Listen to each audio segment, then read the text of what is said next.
You can't with the police. You can't with the police. What's going on, everybody? Welcome to Buckles Locker with your host. Subscribe to the channel, like the channel, share all the videos. Don't forget to hit the notification bell icon to notify on all new videos that's posted on this channel. Shouts out to all the Pirates Sea Bandits. Boy, oh boy. Come on in. Come on in, my Pirates and my Sea Bandits. Let's get this show on the road. Let's get this show on the road. Things just getting better, ain't it? But don't get mad at me, Saints fans. You about to get this work. Don't get mad at me, Saints fans. Saints fans, are you okay?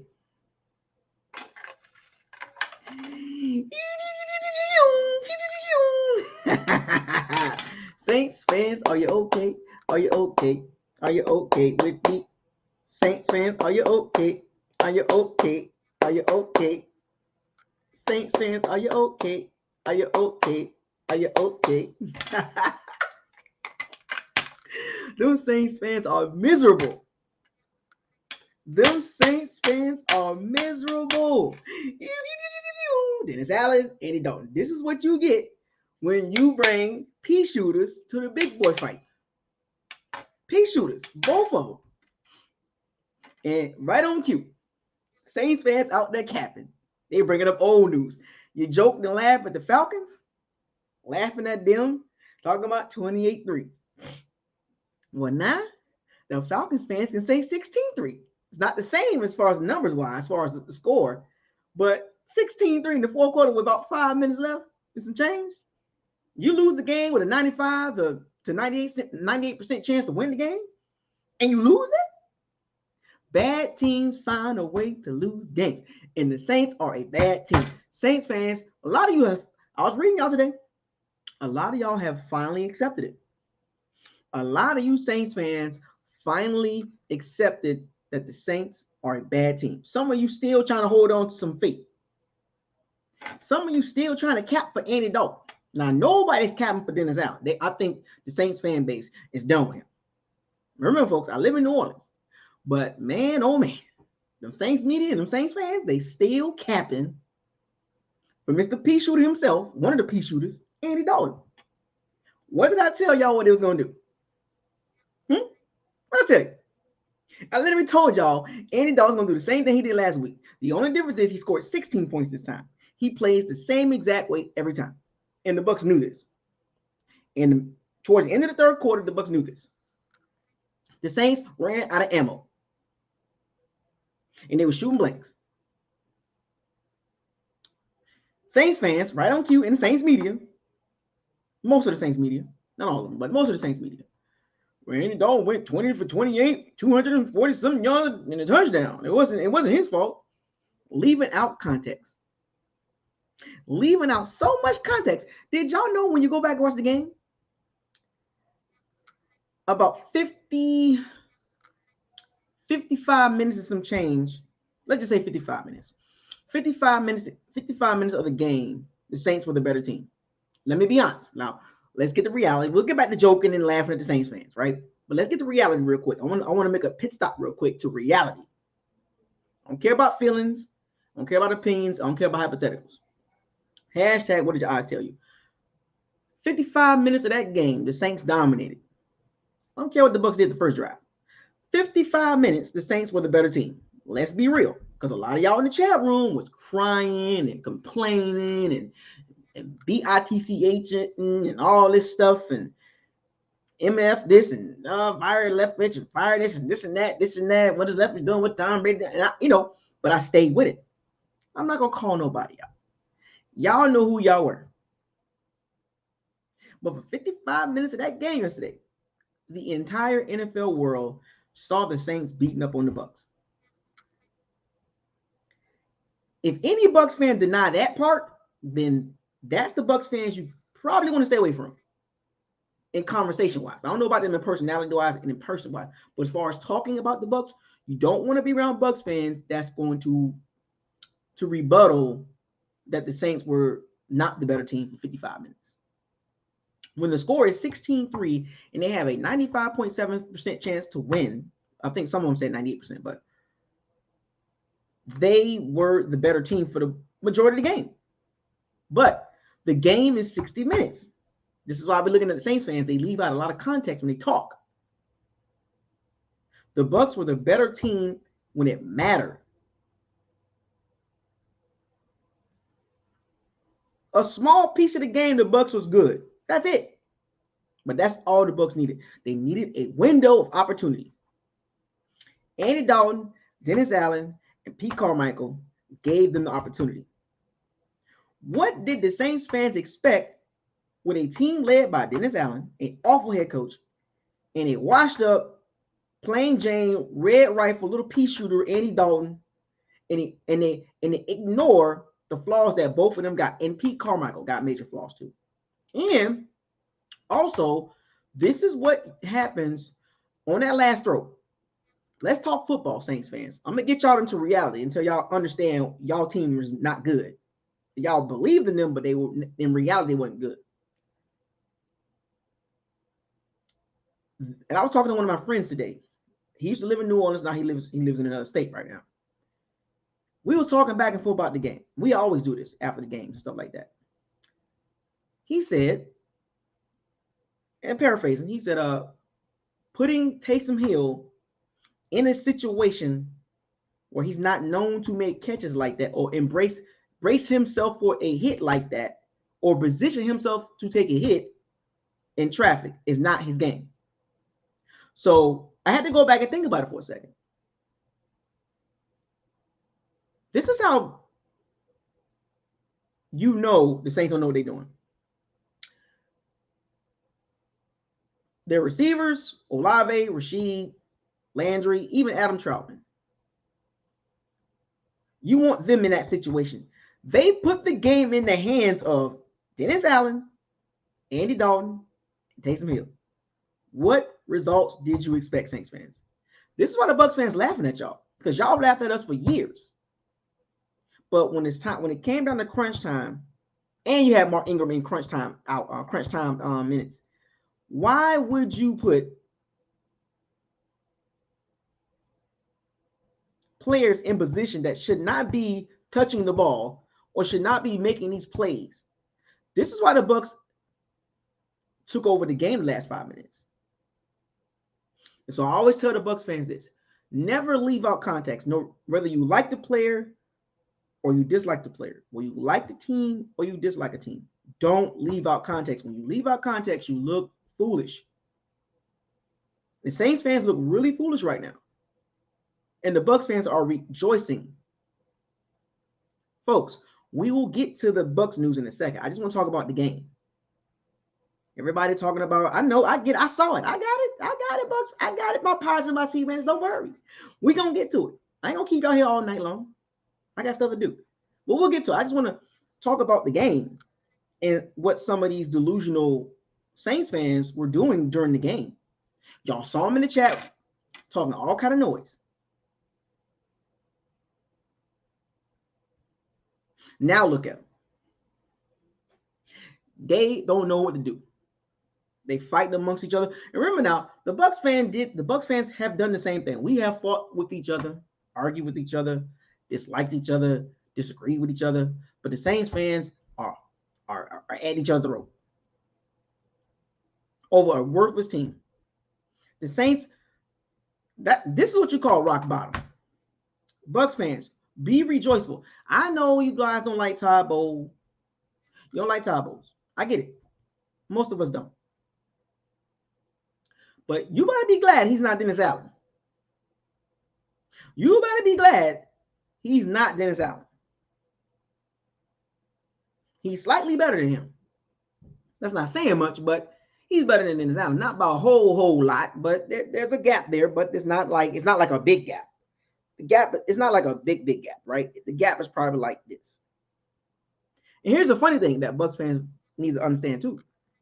Did y'all know I'm sure a lot of y'all know this, but the Bucks are 3-0 against the Rams and the Saints. 3-0. Two awful teams. And nobody expected the Rams and Saints to be this awful, to be this bad.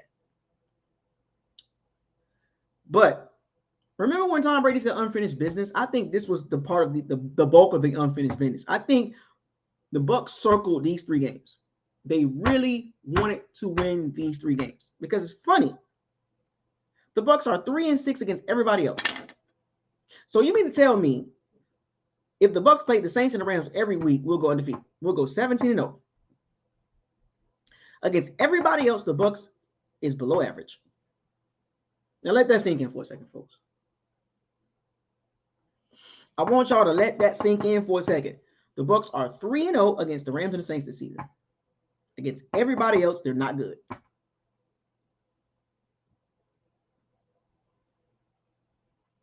They play so hard against the Rams and Saints. Think about this for a second, folks. So, in reality, the Bucks are an average team overall. They're really good against the Saints and the Rams this year. Well, I ain't say really, really good, but they can beat them. Against everybody else, they're 3-6. Now, you tell me what type of team is that? So now I'm trying to peel back some layers for the Bucks fans after the game because I know everybody's hyped up. We laughing at the Saints fans, and I get it. But let me just reel y'all in for a second and get y'all to reality and the facts. And hashtag, what do your eyes tell you this game or last night's game?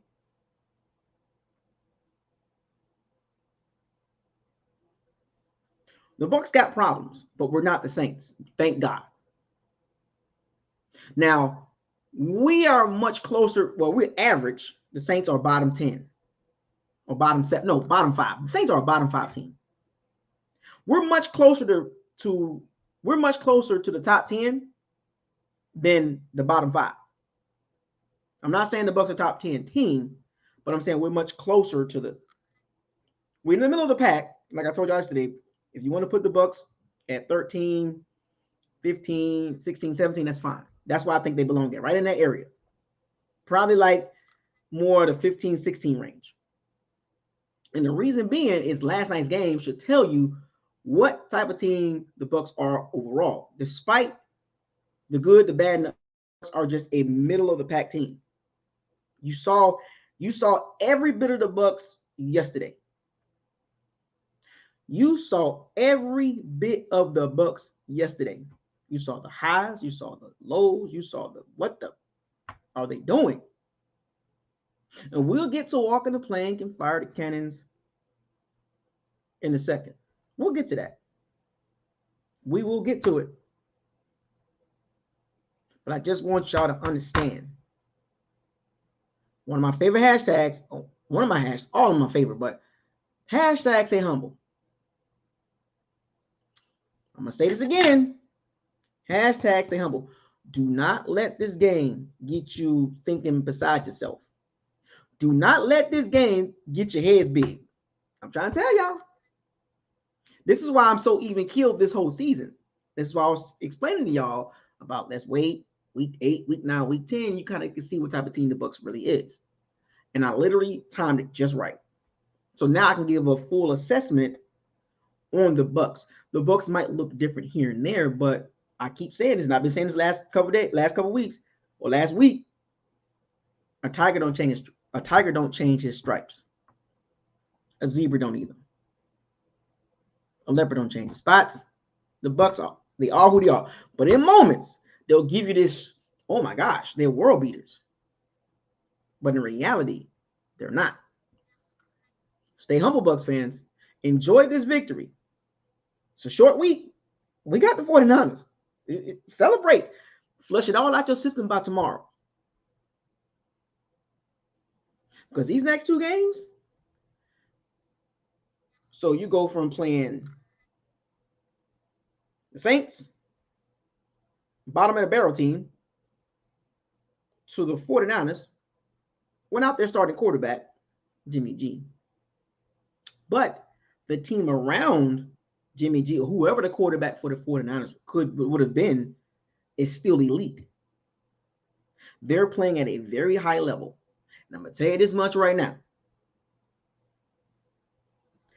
The 49ers defense is not the Saints defense. Now, the Saints defense is not bad.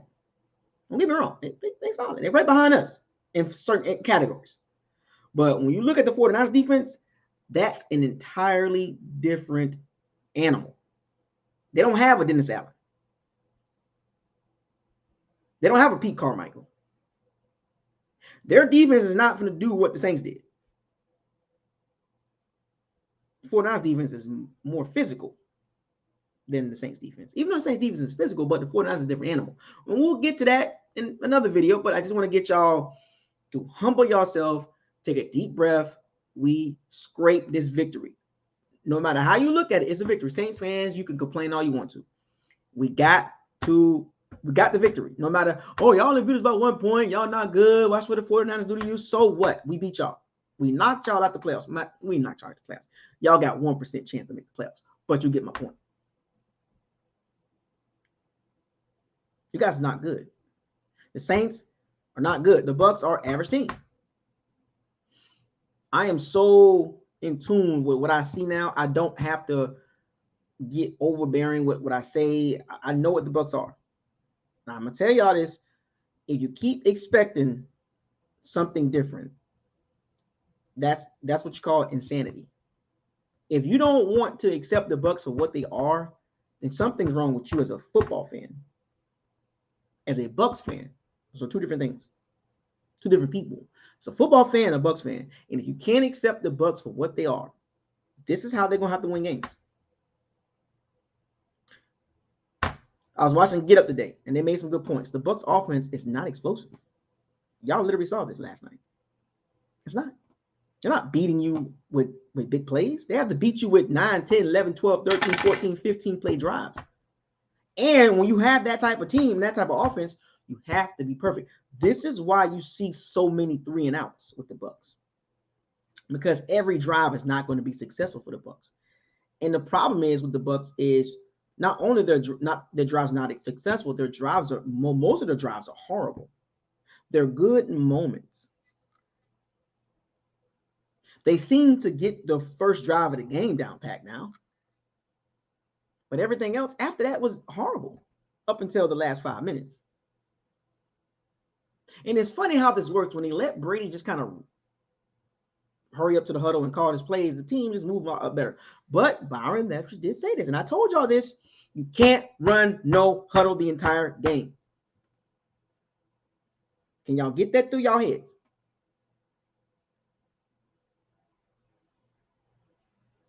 You can't run no huddle the entire game. You will tire your defense out because have you ever seen a team run no huddle the whole game? No, can't do it. Because what's going to happen is you're playing with danger because the defense make a great stop and then you do a no huddle and you go 3-and-out. You take 30 seconds off the clock. You put your defense back out there again. And the Bucs defense is good, but they're susceptible to long drives. Suspects.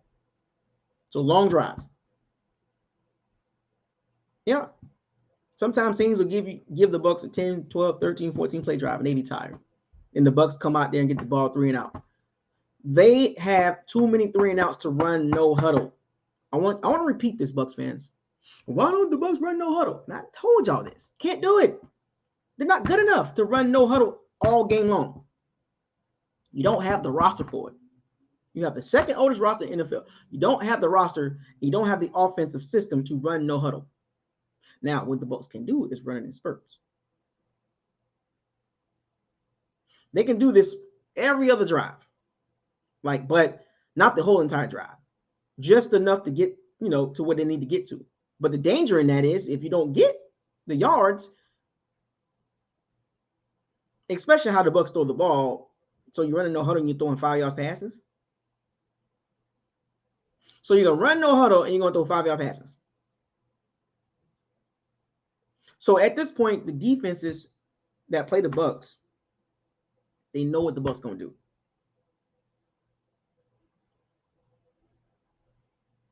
%90 of the defenses in the NFL are not scared of the Bucs. I want y'all to understand this.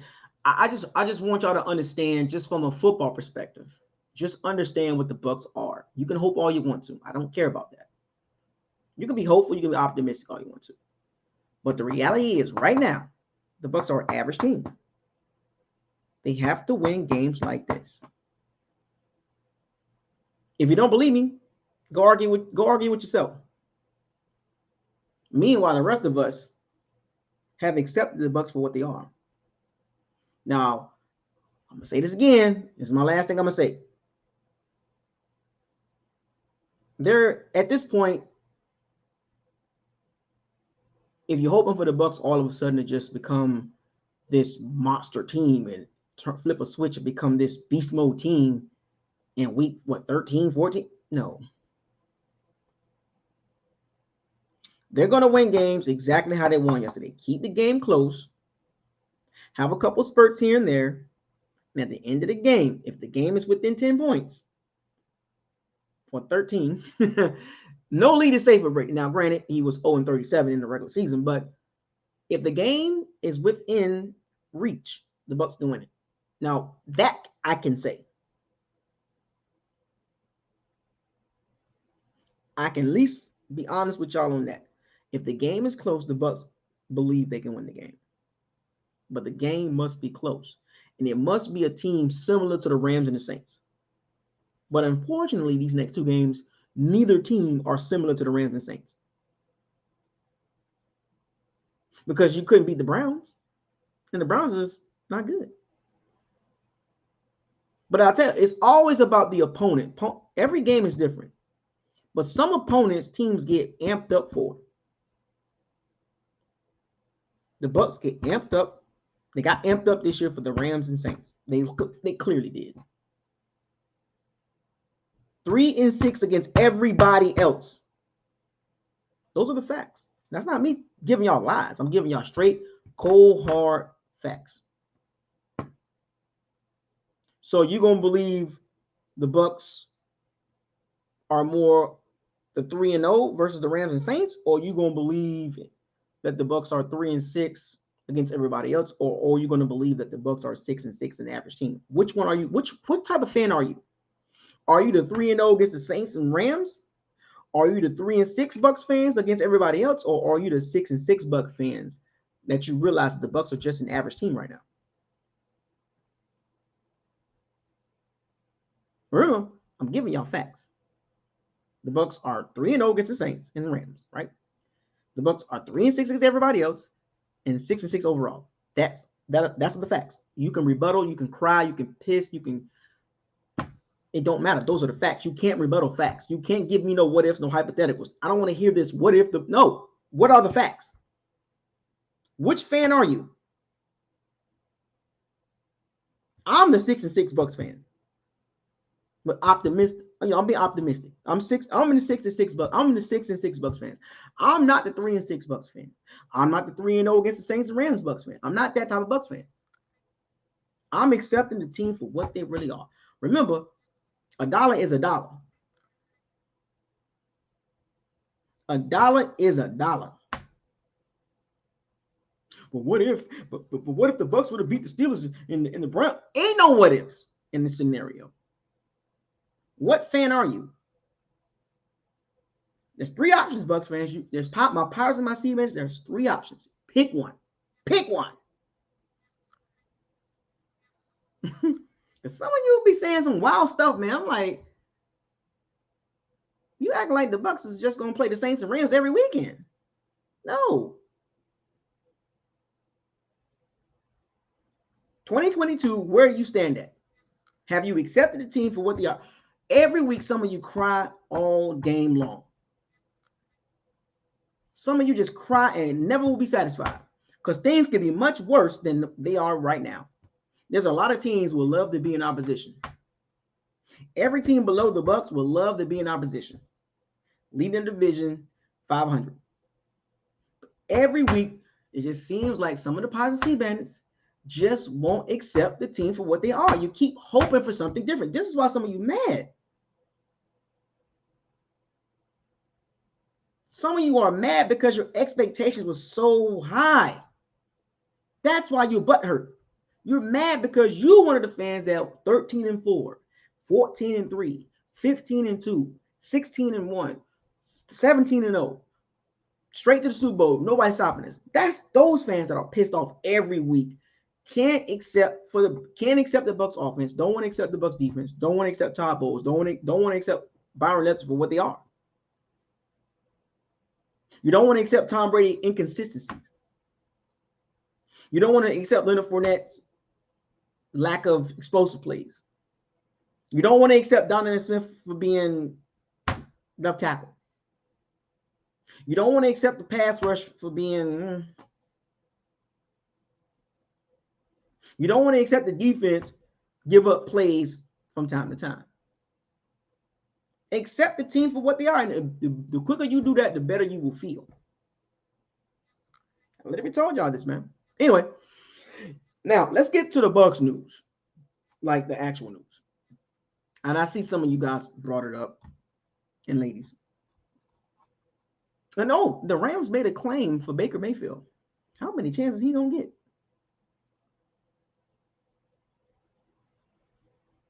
Crazy, right?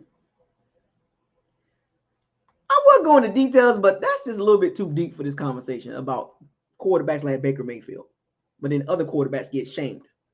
Just saying. I ain't trying to. Just saying. But and the Titans fired their GM.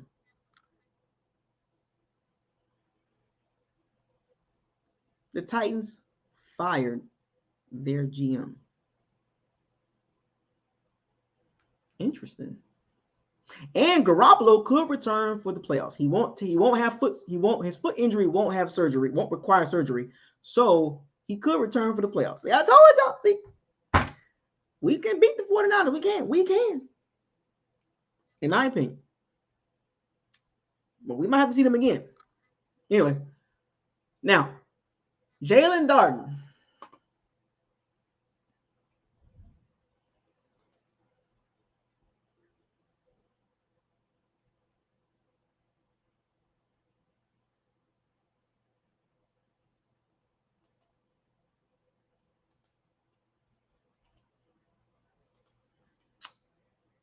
Jalen Darden.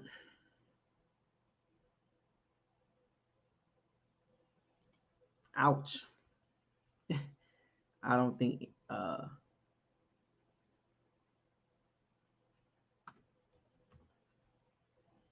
nobody should be surprised. Nobody should be surprised at this, right?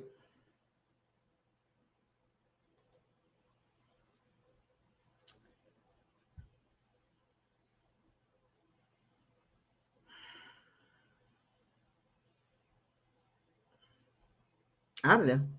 And I remember, I think it was Greg Allman.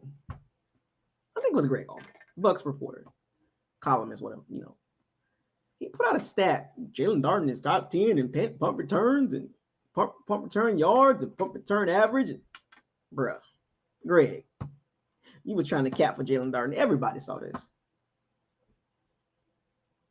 Everybody saw this.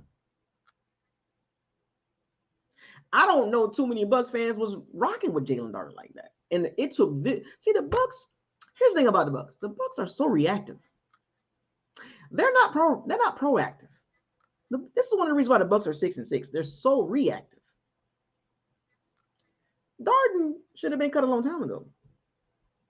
But since he's a 4th round pick, politics played a hand. And you traded to get him. Another Jason Light draft pick that was starting as unproductive.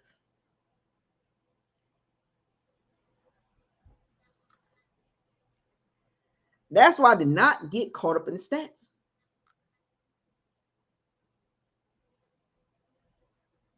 I don't get caught up in stats. I don't. Back in the day, I used to. I ain't gonna lie.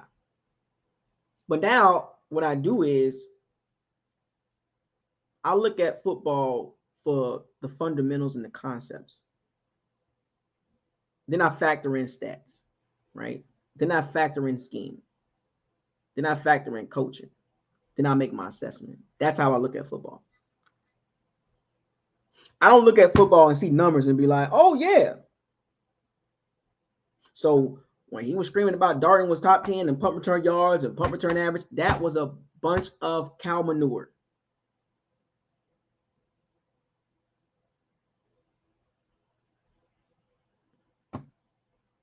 He should have been cut early this season. It's just the Bucs just are reactive. And on top of that, Luke Gedeke is healthy, and Todd Bowles said we're going to stick with the hot hand, Nick Leverett. No, Todd Bowles. It's not the fact that Nick Leverett is a hot hand. He's just better than Luke Gedeke, man. This is what I'm saying. Like, some of the stuff that the Bucs be doing, saying, it just don't make no sense. The play on the field don't make no sense, and the head coach don't make any sense. We're going with the hot hand. No. How about you say he's just better? He's a better player right now. And then Jalen Darden was not good at punt returns. I don't care what the stats say. He was not good. Fair catching. Every time he catches the ball, he runs to the sideline. Runs to the sideline. He goes down on the first tackle 90% of the time. Ankle tackle all the time.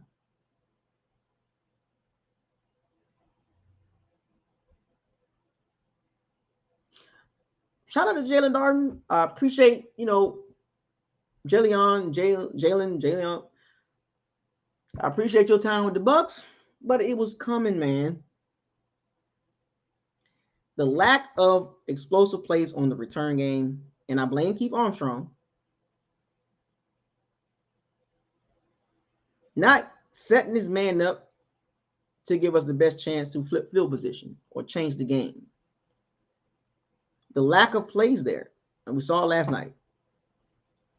Letting the ball drop, fair catching the ball too early. I think just Todd Bowles just had enough of that.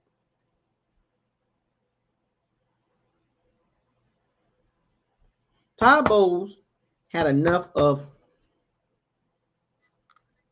him catching the ball and going this way. He never goes straight ahead. It's either he catches the ball and goes straight east and west, or he catches the ball and goes like northwest or northeast. He don't go straight. How many times teams have punted the ball and Darden catches the ball with plenty of room? What's up, you wish? Plenty of room. You think that return can get 20, 25 yards. That dude gets like 10 and runs out of bounds. I don't want to get hit. So Jalen Darden, you got to go. And we got to put you in the cannon, Jalen Darden. Jalen Darden is one of the candidates he's not a candidate. He's in the cannon right now. Jalen Darden is in the cannon right now. We're just waiting to light the fire. I can send him off. I can send him off for good. And I know a lot of y'all never liked Jalen Darden. I gave him a chance last year. And I gave him a chance early this season. But as the games went about, Jalen Darden just didn't do enough. The Bucs brought on so they released Ryan Smith from the practice squad too, which is interesting.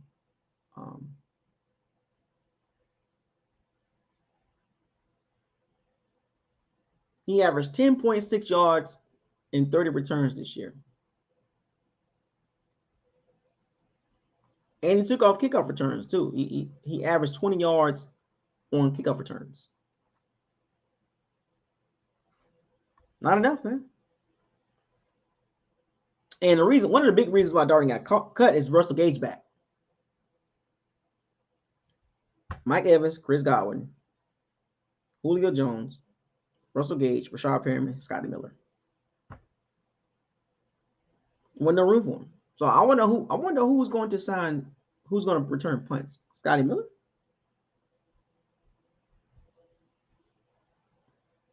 I don't know. So who's the candidate to return punts now? Scotty Miller?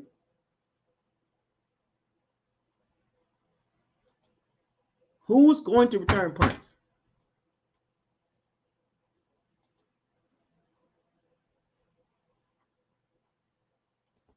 They might now that Leonard Fournette is back healthy, so you might see Rashad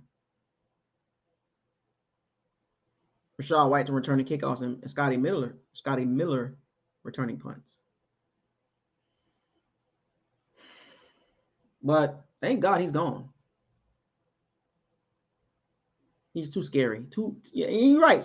You folks are right. He's scary, man. He's too scary. I'm just curious. The Bucs could have used him in the slot though, from a quick shifty standpoint.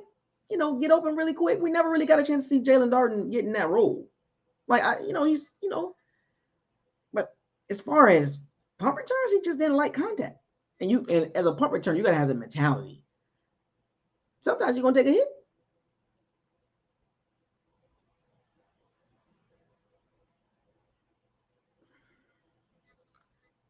It would have been nice to see him in a role like that, some jet sweeps, or some deep balls, because he got speed, or some quick routes, because he got shiftiness, and the Bucs didn't even think about using him. What's so crazy? The Kansas City Chiefs is using Justin Watson just fine.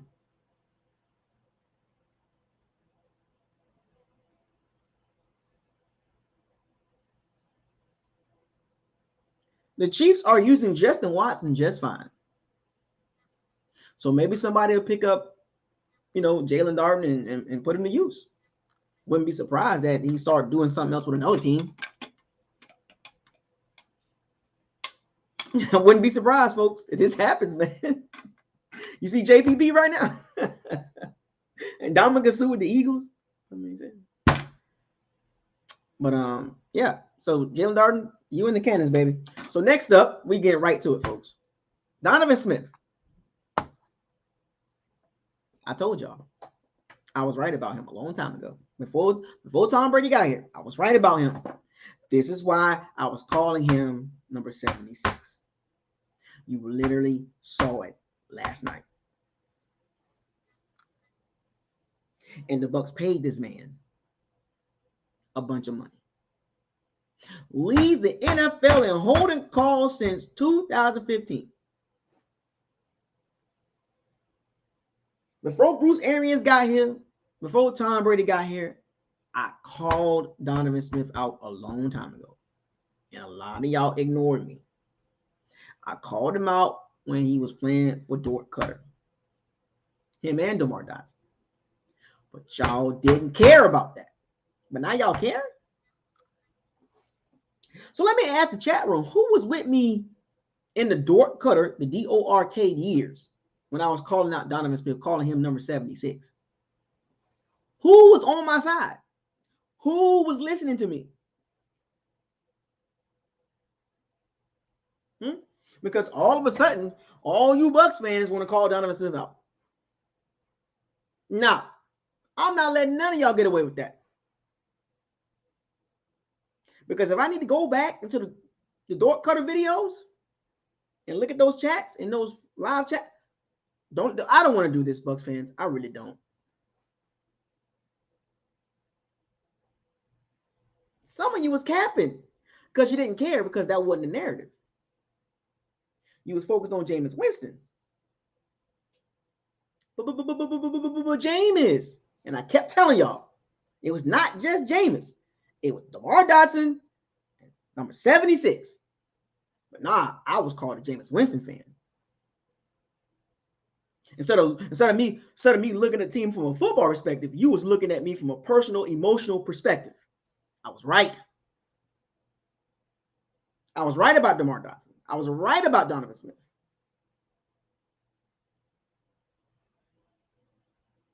Can I get my flowers? Can I get my flowers while I'm still here cooking the chicken? And I don't even eat chicken. Can I get my flowers, please?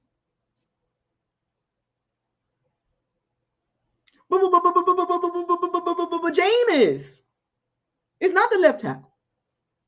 It's not the right tackle. It's one player. He's the problem. And I was literally talking to y'all from a football perspective. But I got laughed at and trolled. Oh, he's a Winston fan. He loves some Winston. And I'm a Gator fan all day long, and you thought I was a Winston fan. I'm not a Winston fan. I was telling y'all from a football perspective about number 76. I think I'm gonna have to go back and watch those videos and look at those chats when I brought this stuff up. I got hated on. Yes, I got laughed at when I was calling number 76 out. I'm the one started that. I'm the one started calling him 76. Yes, me, yours truly, Buckles Locker. I started. I didn't have a lot of people backing me on that either, because the focus was on Jameis Winston.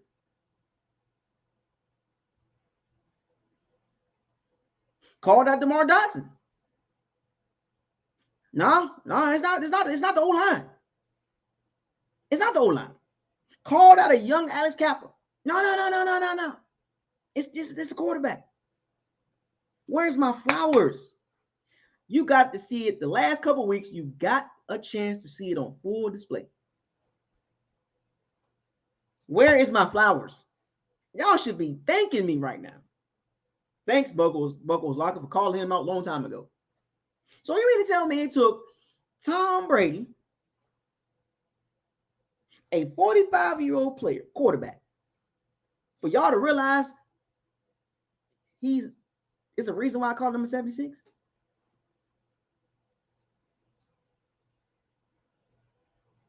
The last 2 weeks, you got a chance to see it. Remember, Bucs fans, he has no guarantee money next year. If I was the Bucs, I'm not. In my opinion, move on from him. No. See, there we go. See, no. We passed that. We know. See, nah. We're not gonna do this, Saints fans. We're not gonna do this. You was better off saying good game, Buck Osaka. The minute you said but, that's where you messed up at.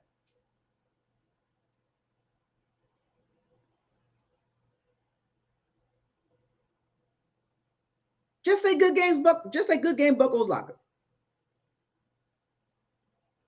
But instead, here comes the little narratives. Oh, Dennis Allen gave y'all the game. No, just say good game and move on. Let me get back to my conversation about number 76. Some of y'all call him left tackle. I'm calling him 76. He's not good. I think he's not good. He's an average left tackle, overpaid. The Bucs, it will be behooved of them to put Tristan Wirfs at left tackle and draft a right tackle. I'm going to keep beating that drum over the head. Now it's time to take your medicine. Let me look at his number. Let me look at his cap number. And matter of fact, Donovan's number 76 is on the Fire the Cannons too. Let me look at Donovan Smith money, so y'all can see what I be talking about when it comes to that guy.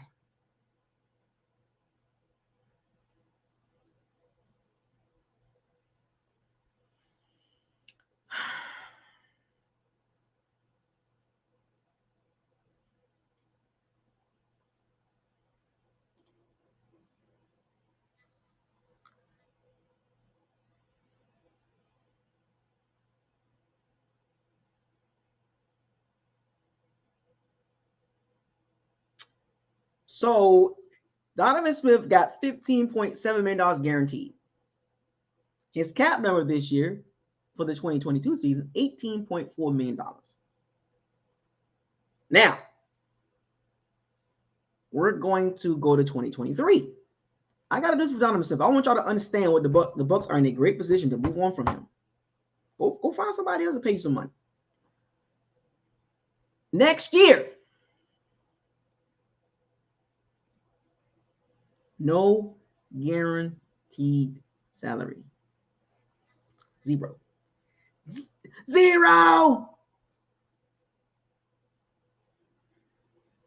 See, look, see, you, bruh, you a good guy, man. But you started. See, this is what you're doing.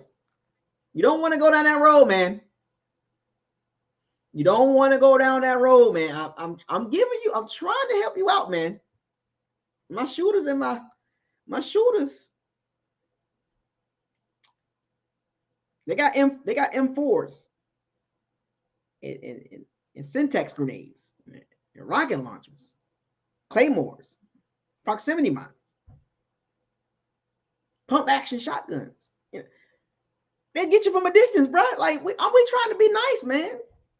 Now you're making these skills. Now you're trying to come with this. Y'all ain't no better than we better than y'all. I don't care about what y'all did last year. I don't care about what y'all doing in the future. Right now, we're better than y'all. We swept y'all.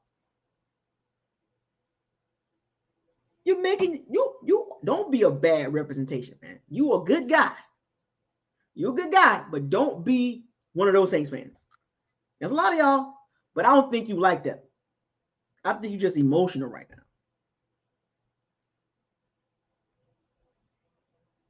But now I don't want you to go down that route because you're not going to win. This is not the time. You know what? One of the favorite times, read the room, man.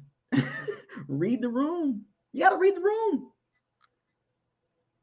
Let me get back to my Donovan number 76 conversation.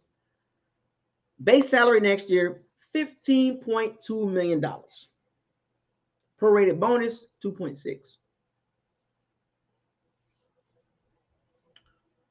He has no roster bonus, no workout bonus, no other bonus, and no guaranteed salary.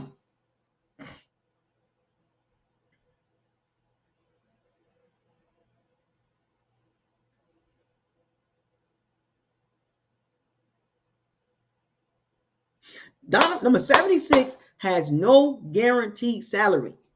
There's no guarantees. Now, I want y'all to understand this now. Numbers game. If he gets cut before June 1st,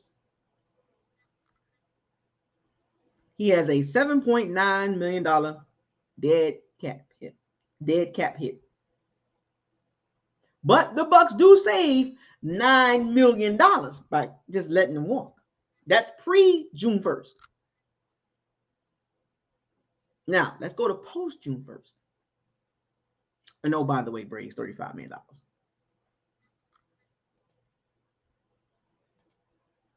Post-June 1st cut. This I want y'all to understand how this works. The Bucks is a perfect opportunity. Don't mess this up, Jason Light. Don't mess this up. If the Bucks designate Donovan Smith as a post-June 1st, that's after June 1st, folks, $2.6 million dead cap hit and a $15 million cap savings.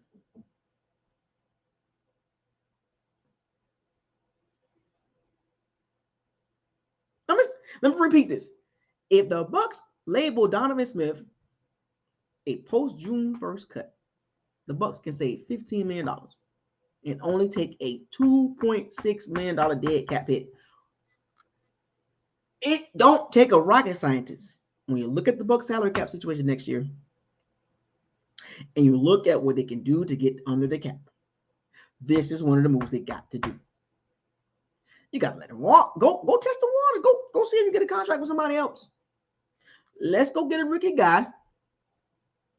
Put Tristan Wirfs at left tackle and go get a rookie. Or move Luke Gedeke to the right tackle. That's what he is in Central Michigan. Move him to right tackle where he's comfortable at. And he's on a rookie contract.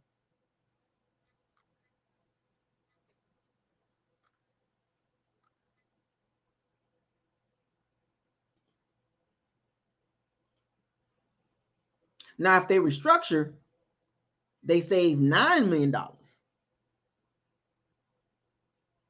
If they restructure.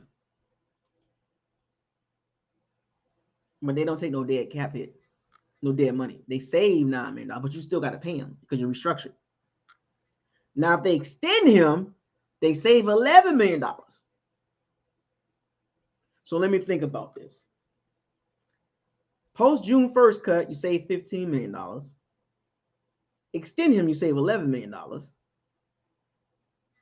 Restructure, you save $9 million.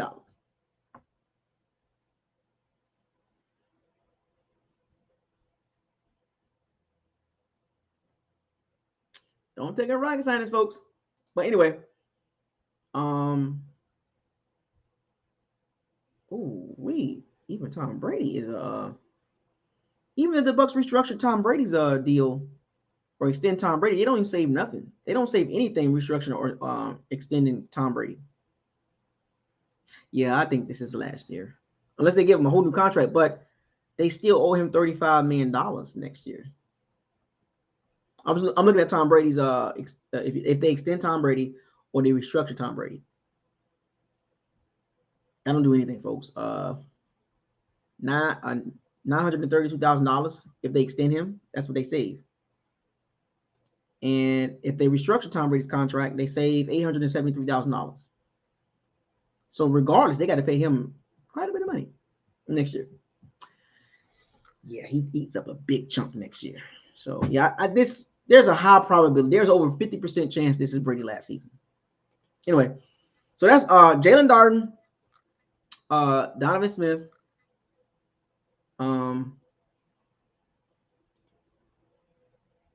yeah.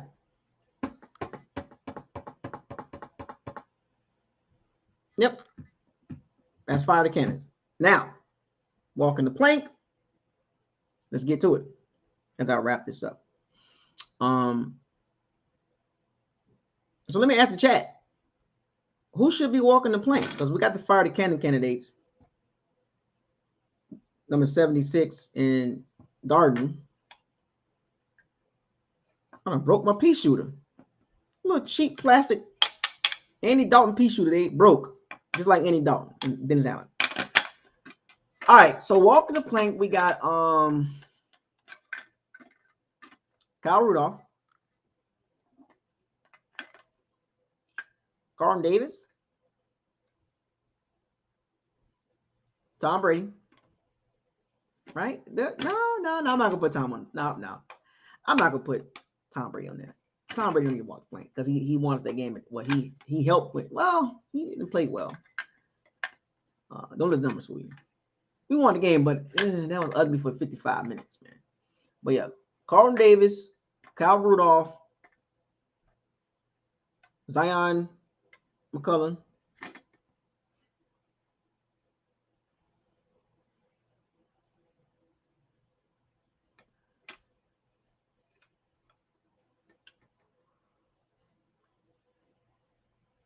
Who else? Russell Gage.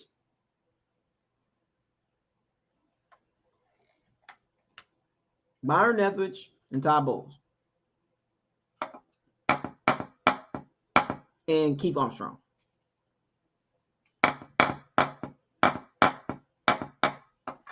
There you have it.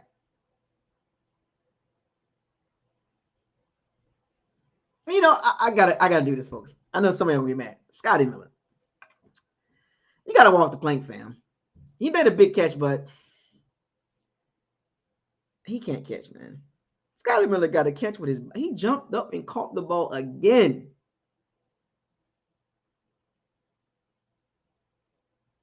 Scotty Miller, you on the plank, man.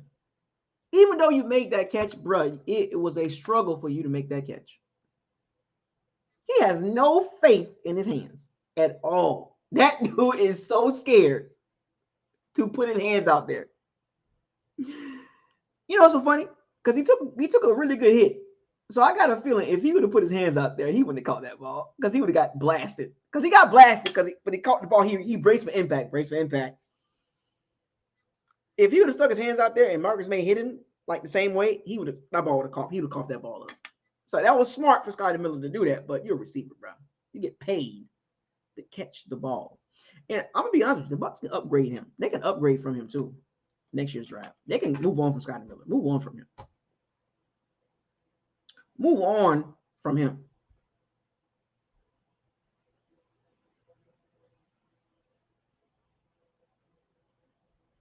Move on from Scotty Miller. Well, you can find somebody to come out of the draft with better hands than that. Dude ain't got no hands. Like, dude, put your hands out there. No. Boy, I got better hands than Scotty Miller, folks. I got better hands than Scotty Miller. So there you have it. I got my. Somebody said Joe Tryon should be on the walking the plank. Why Joe Tryon? He didn't do anything. So Scotty Miller got. Somebody said Scotty Miller got hands. You capping. Cap.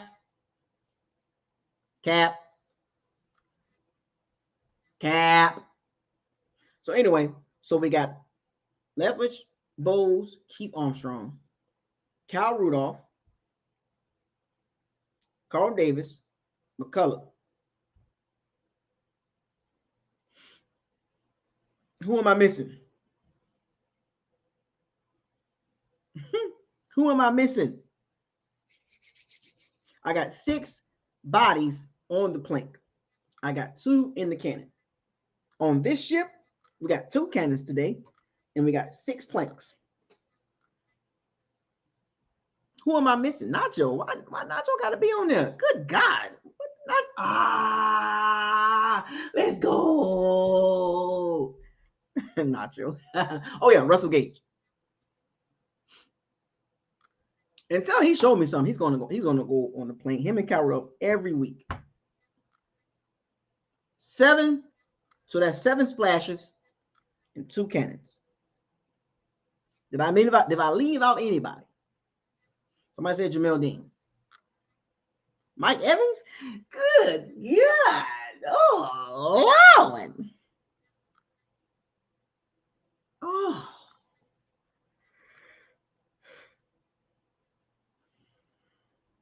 Bruh.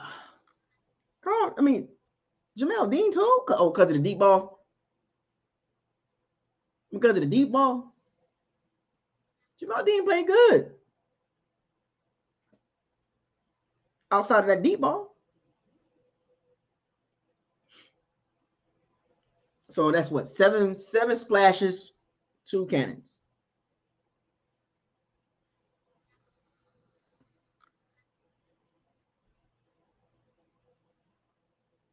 Seven splashes, 2 cannons. So let me get my sound together. Let me get my little sound. Let me get my phone and get my little speaker.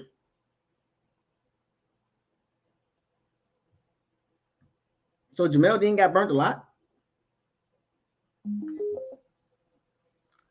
Let me get my little speaker and my phone ready.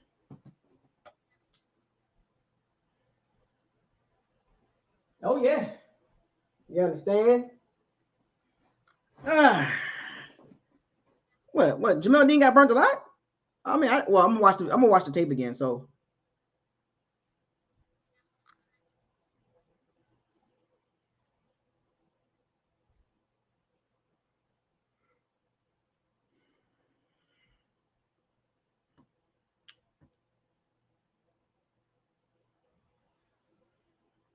I'm gonna wrap this on up. Dean played good. When I say keep Armstrong, that means special teams. And that's specifically the return unit, the return units. The punt return, kick return units. Them two, they gotta walk. So when I say keep Armstrong, that's basically special teams.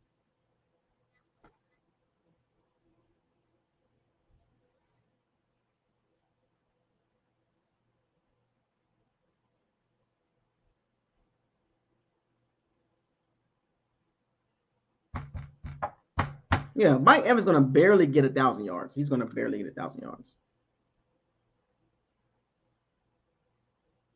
Yeah, he's gonna barely get 1,000 yards.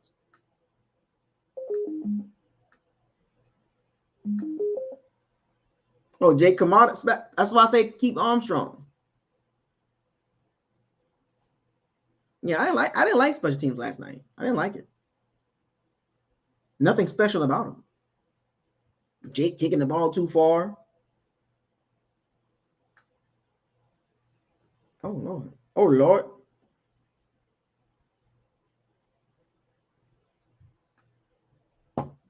Well, a lot of us, I think Mike Evans was open quite a bit. Oh Lord.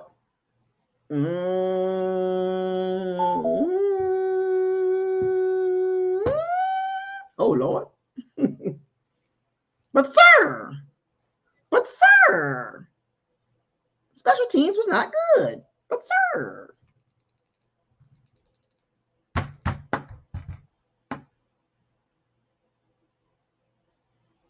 But sir.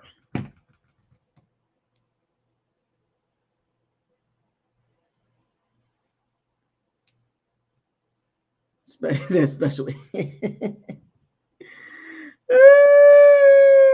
Okay, we almost done, folks. We almost done.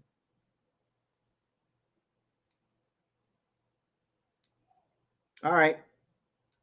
I'm gonna start with walking the plank. We got 7 splashes. Millions find a low-cost health plan. 7 splashes.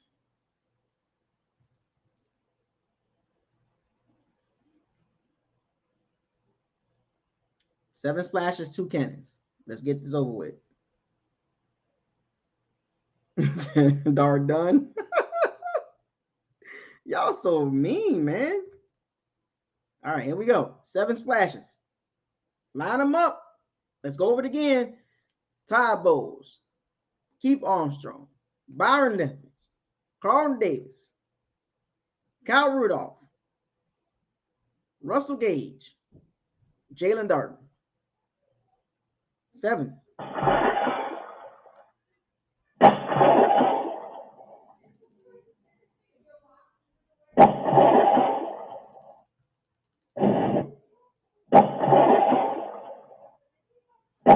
just gonna keep this going for Jalen Darden too. You get a lot of splashes.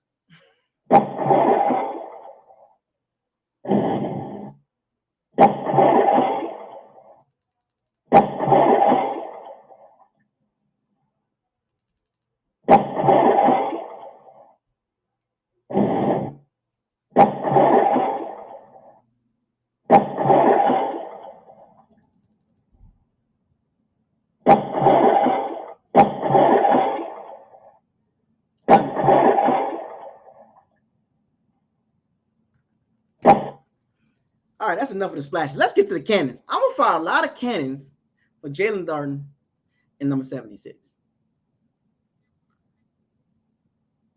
A lot of cannons for them guys.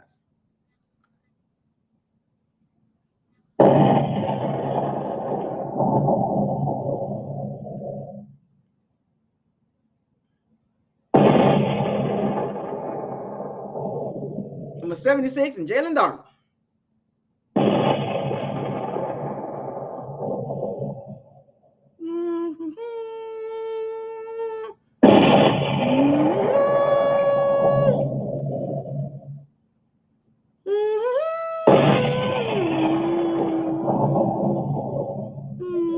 Look at the 90 degree. Look at that. Perfect.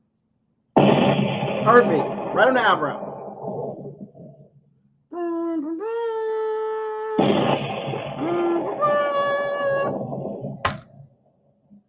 Yeah, number 76 and Jalen Darden, man.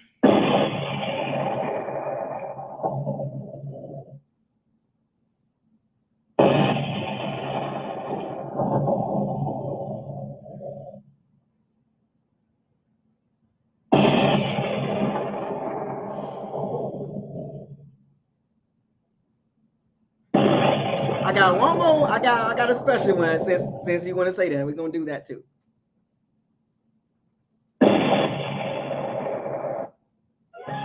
We're gonna do that too. We're gonna fire these cannons for the New Orleans Saints. We're gonna fire these cannons for Dennis Allen. We're gonna fire these cannons.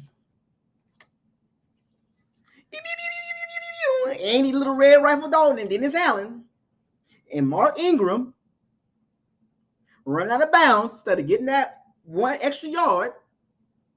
Andy Dalton throwing the ball to Taysom Hill in a crunch time moment instead of Jarvis Landry, or taking a horrible sack on 2nd down, or throwing that deep ball to Rashid Shaheed, underthrew him, missing a 3rd down throw to Adam Troutman, didn't make a play in crunch time, 4 for 15 on 3rd down, 0 for 3 in the red zone. But let Saints fans tell you, let Saints media tell you, 20 for 28, 246 yards and a touchdown. Andy Dalton's not the problem. How? When you're 0 and 3 in the red zone, and you're 4 for 15 on third down. You underthrew Rashid Shaheed, and you missed Adam Troutman on a deep ball on an out route, and you threw the ball to Taysom Hill, put him in a situation that he shouldn't have been in.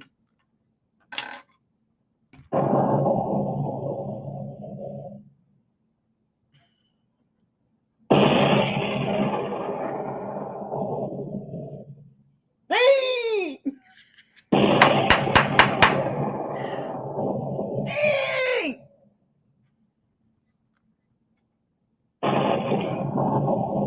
Dang! That's another one. Cam Jordan, where you going? Lattimore, what's up? Pete Carmichael, man.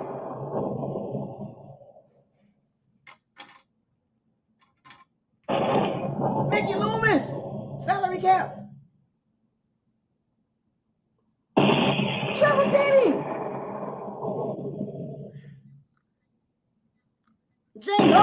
James Hurst. Alvin Kamara. Taysom Hill. One more time.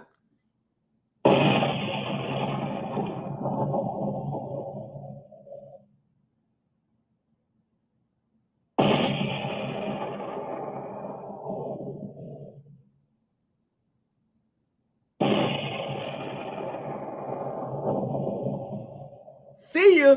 Wouldn't want to be you. 4-9. No top 5. No, you're not getting that pick. That's Eagles pick. I know the Eagles fans are elated that they're going to get a top 5 pick. So there you have it, folks. Walking the plank, fire the cannons, and Jalen Darden news. With that being said, folks, thank you for joining this live edition of Uncle Slaka with your host Isaiah. Subscribe to the channel, like the channel, share the videos, and don't forget to hit the notification bell icon to notify you on all new videos that's posted on this channel. Shouts out to all the Power C-Bends, to my shooters. I appreciate it. We'll be back tomorrow. All 22. You don't want to miss that one. It's ugly. Trust me. Ugh. Fire those cannons. Seize the day. Raise a flag. Hashtag no risk it, no biscuit. Hashtag facts over feelings. Hashtag bombs away. 54 throws. Pass interference, please. Hashtag stay humble. Hashtag what did your eyes tell you? Hashtag trenches matter. Hashtag don't get mad at me. I don't play the game. I talk about it. Hashtag fire those cannons. FTC. Hashtag Super Bowl the bus. Still. Hashtag probability versus possibility. Well, can't forget that one. Hashtag who that they choke. Hashtag Saints 4-9. Hashtag the Saints got swept. Hashtag pew pew pew pew pew. Oh, I'm out, man. I'll see y'all tomorrow.